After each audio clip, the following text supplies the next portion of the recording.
Agora, como eu falei para vocês que existem as escrituras que são guardadas na gaveta, que não é dado à publicidade, tá? Porque um dos princípios do cartório é a publicidade. Ele tem efeito erga omnes contra todos. Né? Todos têm a ciência de que aquela pessoa é proprietária de um imóvel. Qualquer pessoa pode tirar uma certidão e descobrir quem que é o proprietário de um imóvel. Né? Se o Neymar comprar um imóvel lá em Santos e eu tiver o número dessa matrícula, eu fizer uma busca no CPF dele, eu consigo ter a matrícula do imóvel dele, tá? Porque é público. Tá? É o princípio da publicidade dentro dos cartórios de registro de imóveis. Tá?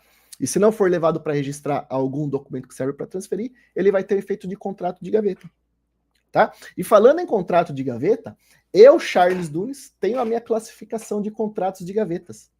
E essas classificações de contratos de gavetas só existe aqui, ó, na minha cabeça e no livro que vocês vão receber. Porque isso aqui não tem nenhuma doutrina. Isso daqui, eu que criei. Isso aqui que vocês vão aprender agora. Eu classifico os contratos de gavetas em 3 vertentes. Existem os contratos de gavetas bons. Quais são os contratos de gavetas bons? Os contratos de gavetas bons.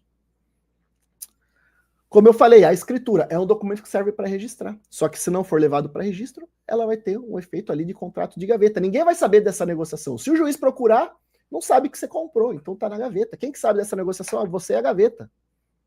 Tá? Então, se você tem uma escritura, ou seu cliente tem e não levou para registrar, essa escritura ela vai se tornar um contrato de gaveta bom. Né?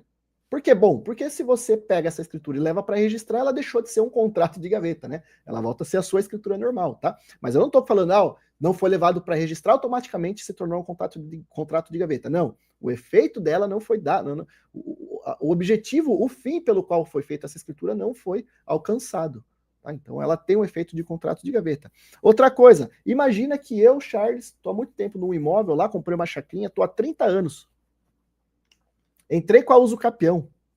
Ganhei a uso capião lá no judiciário. Aí eu tenho um mandado de uso capião. Não levei para registrar esse mandado de uso capião. Eu já sou o dono do imóvel? Ainda não, não. O juiz não vai pegar, mandar um ofício para o cartório e falar, ô cartório, dei a uso capião para a pessoa, registra. Não é automático.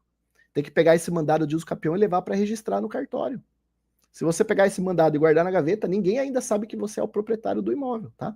Da mesma forma, cartas de adjudicação, adjudicação compulsória, carta de arrematação, tá? Cartas de sentença, partilhas de bens, mesma coisa, tá, gente? Então, esses são documentos que servem para transferir propriedades que não alcançaram o seu fim, o seu objetivo, e que eles têm um efeito de contrato de gaveta, que são bons, que basta apenas você pegar eles, né, e levar para serem registrados. Então, aqui a gente tem a primeira classificação. Às vezes você vai pegar cliente, tá, que fala, não tem a matrícula do meu imóvel, desesperado, não tem a matrícula, quero vender, o banco pediu, mas não tem a matrícula.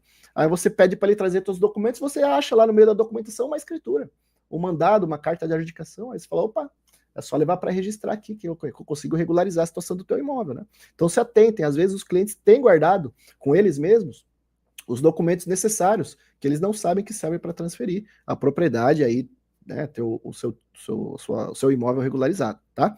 Tem uma segunda vertente, que são os contratos condicionados, tá? São os contratos de gavetas condicionados, ou então os contratos de gaveta mais ou menos.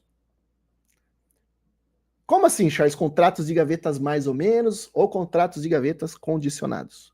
Tá? São contratos de gavetas em que eles foram gerados por algum motivo, por alguma irregularidade, tá? Então, vamos supor, eu comprei um imóvel que a medição dele estava toda errada, né? Não estava batendo com a realidade. E aí, o proprietário, em vez de regularizar e me vender, não. Ele sabia que ele não ia conseguir fazer uma escritura pública, ele fez um contratinho de gaveta só para selar o negócio e depois a gente vê o que vai fazer, tá? Então, nesse caso, ele está condicionado a uma regularização prévia a esse contrato de gaveta do teu cliente. Por exemplo, eu acabei de falar, eu sou proprietário de um imóvel, eu sei que eu tenho que fazer uma retificação de área, por exemplo. Lá na matrícula consta que é 250 metros quadrados, mas o local tem 210 ou 300, está diferente do que está na matrícula com o que tem no local. E eu sei que eu vou ter que fazer retificação diária, vou ter que entrar num procedimento, então eu falo, ó, fulano de tal, quer comprar esse imóvel? Não vai dar para registrar se a gente fizer uma escritura de venda e compra, porque está irregular. Vamos fazer o seguinte, vamos fazer um contratinho e depois, daqui a um tempo, a gente vê. Só que o que acontece, né? Esse depois de algum tempo nunca chega. Aí depois a pessoa falece, aí o seu cliente tem aquele documento ali, né?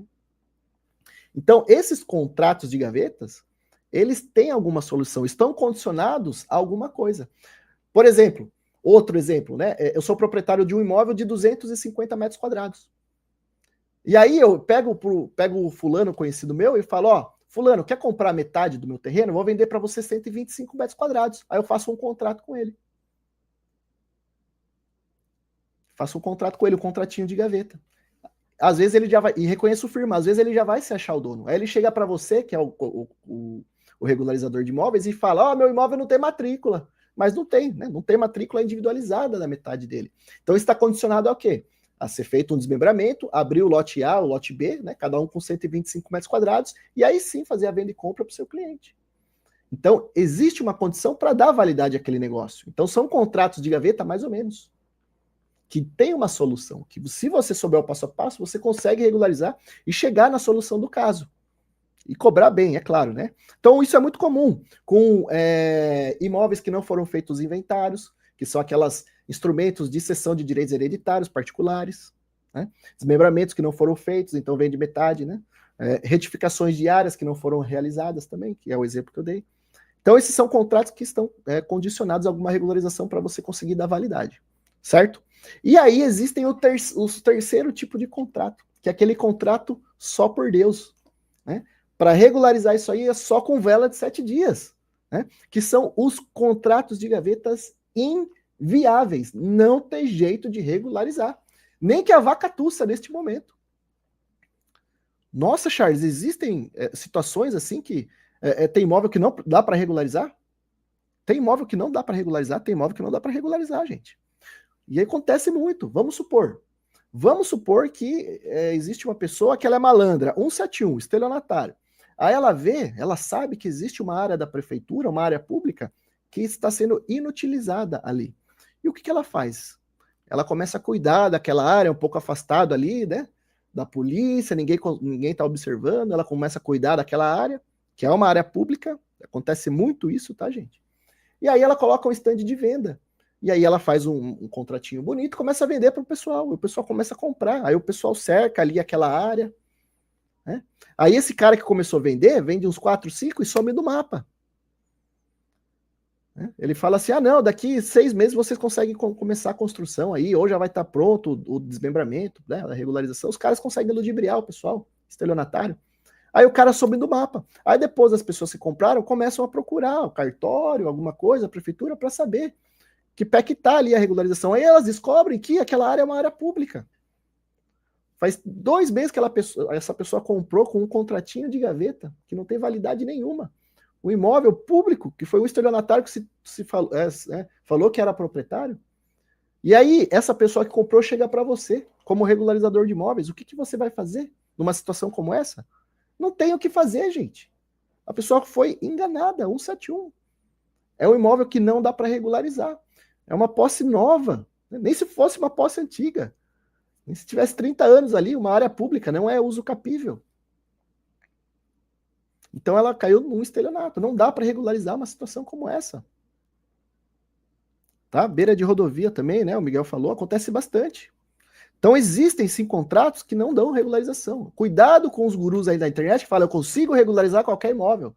Consegue, então regulariza uma situação dessa. Venda de estelionato, imóvel público, não tem jeito. Tá? Tem uma outra área aqui na minha cidade, por exemplo, chácara, sítio não sei o que, das contas da vida. O proprietário faleceu, né, 15 anos atrás. O proprietário lá é um empresário muito rico, né? Uma área gigante, gigante, gigante. Aí esse proprietário é da moda antiga, o pessoal mais antigo tinha 10, 15 filhos, né? Aí esse pessoal faleceu, né, tem uma plantação de cana enorme lá. Esses 10, 15 filhos não são gente boa, não são flor que se cheire. Desses 10, 15 filhos, já morreram um monte de filho também ali. E aí já entraram um monte de neto no negócio. Né? Tudo gente boa, tudo gente fina. Né? E o que acontece? Um monte de empresário, um monte de estelionatário dessa família Começou o quê? Acontecer sobre este imóvel? Recair penhoras, indisponibilidades, bloqueio judicial, Ministério Público, né? Virou problema social, saiu em jornal, saiu na televisão. E aí alguns desses herdeiros se declararam proprietário de uma área específica ali. Né? Colocaram um stand de venda e falaram, não, eu sou herdeiro dessa área aqui, então eu vou vender para vocês. Se alguém tirar uma certidão da matrícula desse imóvel no cartório, ela vai sair com o pisca-alerta, né, gente? De tão vermelho que tá, de tanta disponibilidade. Mas as pessoas não, geralmente elas não sabem nem que existe cartório de registro de imóveis. E elas são ludibriadas. Aí vamos supor, a pessoa foi lá e comprou um imóvel, uma partinha, numa situação como essa. Acabou de comprar. Depois o pessoal sumiu do mapa, vai te procurar para você resolver. O que você vai fazer? Não dá para regularizar uma situação de uma posse nova. Né? O que você pode tentar falar para essa pessoa que comprou, né? Nesse caso não é uma área pública, mas o que você pode orientar? Viu, meu amigo? Pelo menos ali você cerca a área que você comprou, protege a tua posse, né? Começa a usar ali e torce para não terem vendido o mesmo lote para outra pessoa. Porque daqui uns 15 anos a gente tenta uma uso capião. Porque agora, neste momento, você acabou de comprar, não tem o que fazer. Não deu prazo para uso capião. Tá? Então, nesse momento não tem regularização. Existe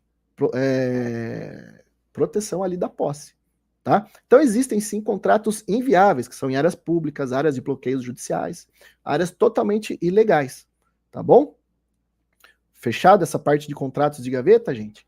E falando em contrato de gaveta, tá? Aqui nós temos que falar de posse e propriedade. Tá? Porque muitas pessoas que possuem contratos de gaveta, elas possuem apenas posse, elas não possuem propriedade. Lembra que eu falei para vocês que a pessoa comprou uma chacrinha, ela não tem uma matrícula, né, deste imóvel, ela não é proprietária deste imóvel em uma matrícula aberta, individualizada daquela área dela. O que existe naquele momento é uma área de posse. Tá? Ela usa e protege aquele espaço, ela age como se fosse dona, tá? Mas ela não tem nenhum documento para comprovar aquela propriedade. Então, o que diz o artigo 1196 do Código Civil? Considera-se possuidor todo aquele que tem de fato o exercício pleno ou não de algum dos poderes inerentes da propriedade. Todo proprietário ele é possuidor, mas nem todo possuidor ele é proprietário. Tá? Eu já vou falar aí quais que são os direitos da propriedade. Mas o possuidor ele só tem alguns dos direitos da propriedade. Por exemplo, o direito de usar. Então, vamos lá, eu vou dar um exemplo para ficar fácil na cabeça de vocês o conceito de posse. Tá? Porque a posse, gente, ela é observável. Tá? Você não consegue comprovar que você é dono daquela posse, aquela propriedade. Mas você consegue exercer a posse através do uso.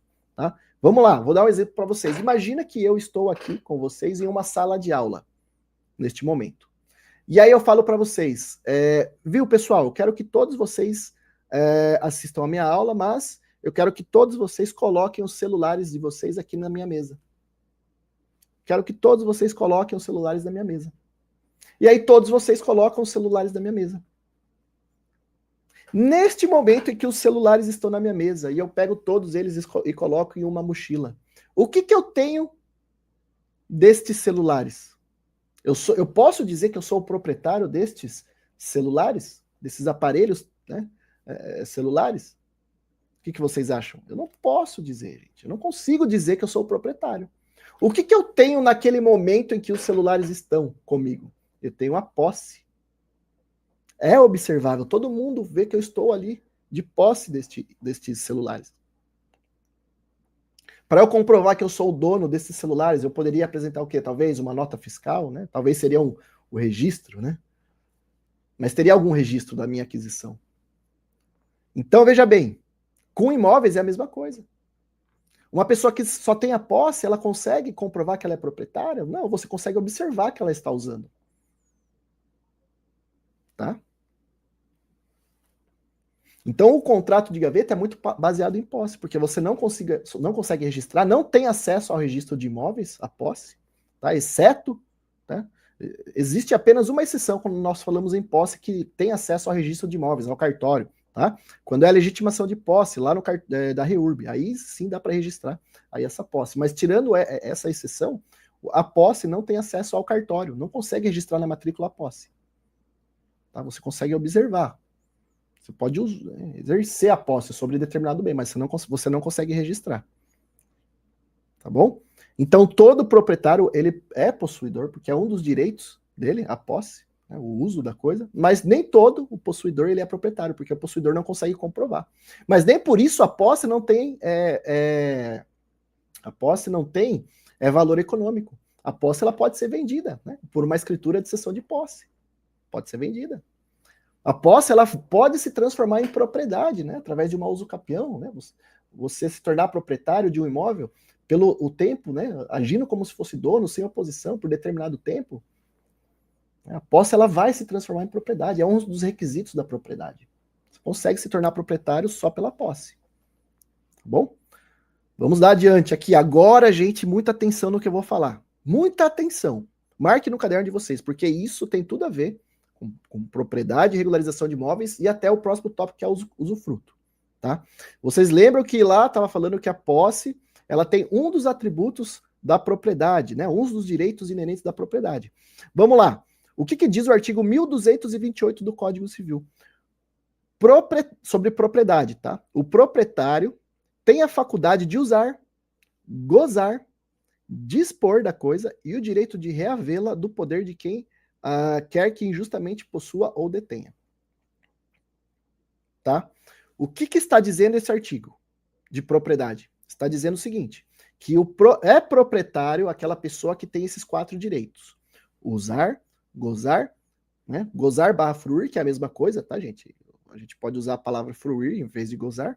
Então a gente pode, os direitos, os atributos da propriedade, usar, gozar, né, fruir, dispor e reaver. O que é o direito de usar da propriedade? O direito de usar, eu posso fazer o quê? Uma quadra de beach tênis na minha propriedade, eu posso plantar manga, eu posso plantar macaxeira, eu posso criar um restaurante, eu posso usar do jeito que eu quiser a minha propriedade, só não pode ser algo ilegal, né? Não dá para construir ali, não dá para fazer ali uma plantação de pé de maconha, né, gente? Que aí é ilegal, aí é fora da lei.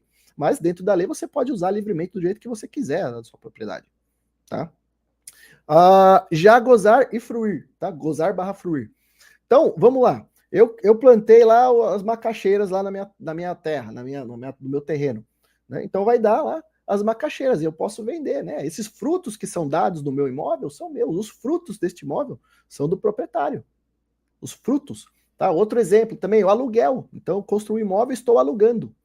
O valor proveniente desse aluguel, o dinheiro do aluguel, são os frutos deste imóvel. Então, é do proprietário, né? É os frutos que o imóvel está dando, né? O aluguel. Né? Dispor é mais um dos direitos da propriedade. Dispor, né? É a mesma coisa que vender, transmitir, alienar. Eu posso doar, eu posso vender, eu posso permutar, eu posso integralizar no capital de uma empresa. Né? Certo? Então eu posso dispor dessa propriedade, eu posso reaver. Se uma pessoa injustamente, né, invade a minha propriedade, eu posso entrar aí com uma reintegração de posse, um esbulho possessório, vários tipos de ações, né, para proteger ali a minha propriedade. Então a propriedade ela é formada por esses 4 atributos: usar, gozar, dispor e reaver. Certo? Então só é proprietário quem tem esses 4 direitos. Charles, por que você está falando isso de posse e propriedade? Tá? Porque quando você entende isso, você entende o usufruto. Tá fazendo sentido para vocês, gente? Coloca aqui no chat. Tá fazendo sentido para vocês? Coloca aqui, eu quero saber.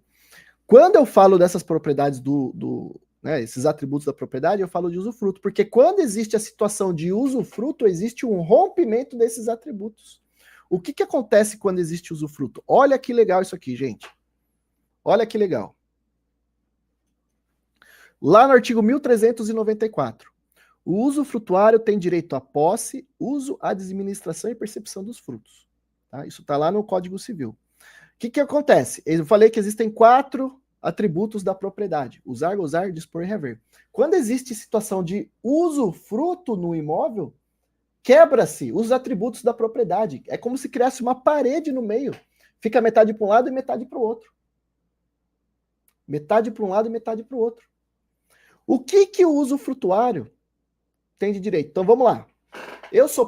Vamos supor que eu sou o proprietário de um imóvel. Eu sou o proprietário de um imóvel. Está registrado o imóvel lá no meu nome, lá na matrícula. Eu estou devidamente inscrito lá no cartório de registro de imóveis como proprietário. E eu tenho uma filha. a minha linda filha Liz, tá? E aí, neste momento, eu falo, ó, já tô chegando ao final da minha vida, eu vou fazer o seguinte, eu quero doar esse imóvel para minha filha, porque depois, quando eu partir, ela não precisa fazer inventário, né? Eu já quero deixar uma organização patrimonial. Eu vou fazer o seguinte, eu vou doar esse imóvel para minha filha, mas só que eu quero ficar morando neste imóvel. Eu vou fazer o quê? Eu vou reservar o usufruto. Dá para fazer isso? Dá. Ele vai ter o direito ali de usufruto do imóvel. Então, é aquela pessoa que, né, eventualmente, né, existem outras maneiras de você também instituir usufruto, mas essa é a mais comum. Uma pessoa que é proprietária e vai fazer a doação para algum filho ou para um terceiro. Não precisa ser filho nesse caso também, tá? Pode ser para qualquer pessoa aí que ele tem, é claro, sempre vendo aí a questão da menção disponível, da parte disponível de doar, tá? Mas aí o que nesse momento acontece quando ele doa esse imóvel, né? E ele reserva o usufruto? Acontece um rompimento dos direitos da propriedade. De um lado, o usufrutuário, que sou eu, que quero ficar morando no imóvel, de um lado eu fico com alguns direitos. Eu fico com o direito de usar e fruir do imóvel. E do outro lado, a minha filha, ela vai se passar a ser denominada como nuproprietária. Nuproprietária. Ela vai ter o direito de dispor e reaver deste imóvel. Só que tem uma barreira aqui, gente. Ninguém pode invadir o outro lado, quando existe usufruto e nua propriedade. Então, o que o usufrutuário tem direito? O usufrutuário tem direito de usar do imóvel. Ele pode morar, ele pode fazer festa, ele pode demolir, ele pode construir, ele pode ampliar, ele pode usar. É livre o uso dele. Para ele usar este imóvel, precisa da autorização da filha? Né? Eu preciso da autorização da minha filha, da nua proprietária? Não, porque é um direito meu, não é direito dela de usar. Então eu posso usar, eu posso morar, eu posso emprestar. Se é uma casa da praia, eu posso emprestar para alguém usar também, porque é o meu direito de usar que eu estou cedendo para alguém. Tá? Eu posso alugar o imóvel, eu como usufrutuário, eu posso alugar, porque o direito de usar e o direito de fruir, que são os frutos deste aluguel, o dinheiro, serão do usufrutuário. Então eu posso alugar e o valor do aluguel vai ser do meu, que é o usufrutuário. Está dentro dos meus direitos de usufrutuário. Tá? Em contrapartida, do outro lado do muro, eu como usufrutuário posso vender o imóvel? Eu não posso. Está fora dos meus direitos. Eu não posso vender o imóvel como usufrutuário, porque o direito de vender é de quem? É da nua proprietária, né? De quem tem a nua propriedade, que é a minha filha no caso. Nossa, Charles, então quem tem a nua propriedade pode vender o imóvel? A pessoa não vai vender o imóvel por si só. Quem é nu proprietário pode vender o quê? A nua propriedade. Então, se a minha filha vender a nua propriedade, ela consegue. Só que essa pessoa que está comprando a nua propriedade, ela está comprando a nua propriedade, ela não está comprando a propriedade toda, né? Ela está comprando só metade dos direitos. Então, essa pessoa que está comprando, ela tem ciência do meu usufruto e ela tem que respeitar o meu usufruto, que pode ser vitalício. O usufruto ele pode ser vitalício ou temporário. Né? Pode ter um tempo determinado, estipulado no próprio momento da instituição do usufruto, ou ele pode ser vitalício. Tá? Então a pessoa que está comprando, ela vai ter que respeitar o meu direito de usufrutuário. Ela tem ciência desse usufruto. Tá? E precisa da anuência, da concordância do usufrutuário, se a nua proprietária quiser vender? Não precisa, eu não preciso assinar na venda, não preciso da concordância ao usufrutuário, não precisa. Não se dá, não é necessário, porque o direito de dispor é de quem de quem é no proprietário. Tá? Se alguém invade este imóvel, quem que tem que entrar com uma ação? É a nu proprietária, ela tem que entrar com a ação, né? Porque ela que tem os direitos de reaver. Eu, como usufrutuário, não posso ali entrar com uma ação de integração de posse, algo do tipo. Tá? Porque esse direito é da nua propriedade, de quem é nu proprietário. Tá? Então, quando você entende essa situação, fica mais fácil. E o que acontece, gente? O usufruto ele é personalíssimo e ele também é inalienável. O usufruto não se pode vender. Eu, como usufrutuário, não posso vender o imóvel. É inalienável, intransmissível, não posso vender. Não posso dar em garantia, vou dar o usufruto que eu tenho para pegar o dinheiro emprestado do banco, não posso. Outra coisa, o usufruto ele é personalíssimo. Vamos supor que eu sou usufrutuário do imóvel. Eu sou viúvo, eu doei a nua propriedade da minha filha e agora, e eu sou viúvo, agora eu quero me casar. E eu casei pelo regime da comunhão universal de bens. A pessoa que vai se casar, ela vai ter direito ao usufruto? Não, porque o usufruto ele é personalíssimo, ele é individual, ele é meu. Ele é personalíssimo. É direito exclusivamente dessa pessoa.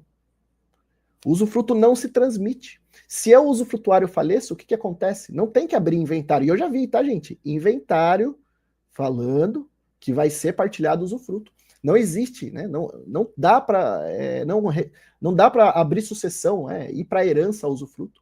Quando o usufrutuário falece, o que acontece? Essa parede ela cai, ela se quebra. Então, aqueles direitos que são do usufrutuário voltam a integrar atributos do no proprietário. Aí ele passa a ser proprietário pleno, né?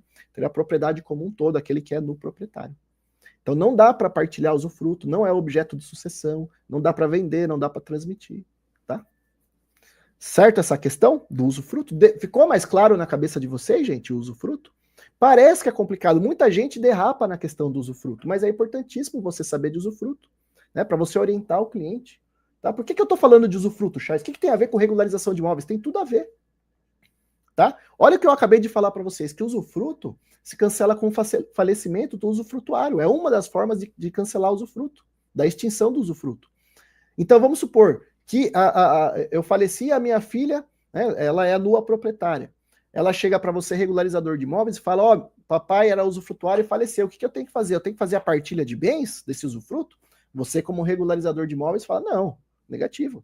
Só me traz a certidão de óbito do seu pai, me traz uma certidão de valor venal, né, que é baseado em cima do valor venal, o cálculo de custas e emolumentos do cartório, e aí eu faço um requerimento pedindo para cancelar o usufruto em virtude aí do falecimento do usufrutuário. E aí você conseguiu regularizar essa situação de cancelamento de usufruto. Porque você sabe como funciona o usufruto, você sabe que não tem que abrir partilha. E, gente, parece brincadeira o que eu estou dizendo. Parece brincadeira o que eu estou dizendo. Eu já peguei escritura de inventário e partilha de bens de usufruto. Fiz uma nota devolutiva muito linda.